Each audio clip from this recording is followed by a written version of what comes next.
माने देखो सांग माने मु आज माछरे किछि परिबा पकेई गोटे तरकारी तैयारी करिवि। शिला माछ, फूलकोबी, पियाज साई, मूला, कैप्सिकम, आलू, बैगण और बिलाती। हम कढ़ारे किछि तेल नेली तापर सब परिबा पकेई लूण हळदी दे ताकि किछि समय भाजू। परिबा भाजा सरीगला एबे किछि कढ़ाई रे तेल नबा आ सेथिरे पियाज पकेइबा।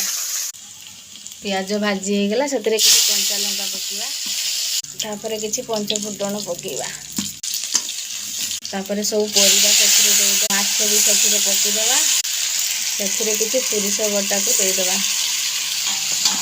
तापर किछि टिके जल देई ढांकी देबा।